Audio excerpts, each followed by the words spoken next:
Let's talk social media. This is my favorite topic, and some of you know this is my favorite topic because it's one of the things that I actually used to teach when I was a high school business teacher. I love social media. I love following the trends and watching it evolve over time. I can tell you that when I started as a coach, social media looked completely different. And what I was doing 4 years ago to be successful as a coach is not what I do now. I've learned that when I got started, Facebook for me was where it was at. I was able to grow a real thriving business off my personal page. But what I found over the last almost 4 years was that more and more people were coming onto Facebook and they were using it as their platform to promote their business. And what happened was people didn't like it. They said, "I'm not coming to Facebook to be promoted to.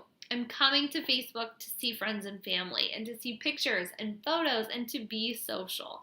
So I started to build on other platforms, and I built my business. I still use Facebook, and that is where I started building my business from. But I've also built my business from my YouTube channel, my blog, my Pinterest account, and my Instagram account.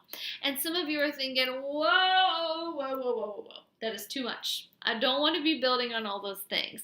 And I just want you to know that it didn't happen overnight, and all of those things took time.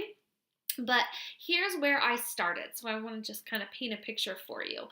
I want you to know that when I started as a coach, every single one of my accounts were private. On Facebook, I had about 150 friends, and they were actually my real friends. They were people who I really knew. My mission on social media was to stay as hidden as possible. I shared with you in a few other videos, I taught high school. So the last thing that I wanted were high school students following me on social media. That's not okay when you're a teacher. You can't be friends with your students, especially if you're doing things like sharing your health and fitness journey. The two don't go hand in hand. So I had to try to stay private while this business teaches you, no, no, no, you need to be public. So for me, that was a roadblock of how am I going to create this business where I have to be careful that I'm not, being friends with students. They're not looking for me on social media. Their parents aren't looking for me on social media. Even as my role in administration, that was a very fine line that I had to be very careful of that I wasn't crossing. So for me, in that situation as a teacher, the thought of social media really scared me. And as much as I liked it, I was very nervous about being as vulnerable as I am now on social media and putting it all out there. But as my business started to grow, I learned that I didn't have to. I know a lot of people worry about this in the beginning. They say, okay, my friends and family are joining me. Like my challenge group that I'm going to run, my first one, it has my mom in it and my best friend, my aunt, my cousin. And they're excited, but they're fearful. And they say to me, Sarah, like, I just sold these challenge packs. I had a great first month. I sold them to my family, but next month, I don't know who I'm going to sell a challenge pack to. And the first thing I'm going to say to you is that you're never going to sell when you become a lifestyle coach under me. You're going to learn how to share so that you inspire other people and that they want to join you. And what's going to happen is, so say you start with your family. You help them get results. Then their friends want to know what they're doing. My mom's friends or, my cousin's people or whoever you help, they're going to say, oh my gosh, you look great. What are you doing? And they're going to say, oh, my cousin Sarah is a lifestyle coach and she had me in her challenge group. And then from there, they're going to say, send me her contact. And it starts to just be this it's like everything, the world just got a lot smaller and everybody's kind of in your world, if that makes sense. But basically you get referrals and then their friends ask what they're doing and their friends ask what they're doing and you start to grow that way. So that is one way that my business grew, especially in the beginning. I will tell you that right now I run challenge groups, usually 30 to 50 people in each group, and I typically run 2 a month. Of those people, guess how many of them I know personally? Typically 1 to 5.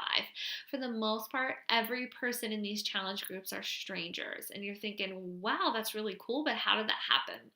That happened because I invested in growth in my social media platforms, in particular Instagram. Instagram is where it's at right now for social media marketing. Instagram is where it's what's making my business blow up right now, particularly Instagram stories, because it allows you to genuinely share your life and interact with people on a different way than you could on any other social media platforms. So my Instagram account at this current time of making this video is around 10,000 people. 10,000 people when I started with 150 friends on Facebook. It is amazing how much you can grow your accounts if you put your mind to it. So for those of you who are sitting here thinking, I want to do this, but I don't want to put it all out there, or I don't have a following. Maybe they'll come to me and say, Sarah, I have like 50 friends on Instagram. I don't know how I'm going to do this. I'll teach you. All you need to do is be willing to be teachable, and you need to be willing to be learned and come at this with the beginner's mindset. I will tell you that on social media, the best way to gain traction with your new business is to be on your own journey, to be a product of the product, and to be vulnerable. Vulnerability is where it's at, because that's how people relate to you. And then they don't feel like, oh my gosh, this girl's just trying to sell me something. I'm sure all of you have gotten that invite from this random person on social media, and they're like, hey, join my challenge group. And you're thinking, what's a challenge group? I don't know you. Absolutely not. And if anything, it makes you unfollow them or block them or not answer their messages. But I want you to know that you can do this in a way that really does feel authentic, and you really are able to connect with people who you really truly are out there to help. So anyways, it's my little platform about social media, is that there's no training necessary. You don't have to have any prior experience with social media. You don't have to have a certain number of followers on your account. You just have to be willing to be vulnerable and to be taught social media from me as your mentor coach. All right, hope that one was helpful.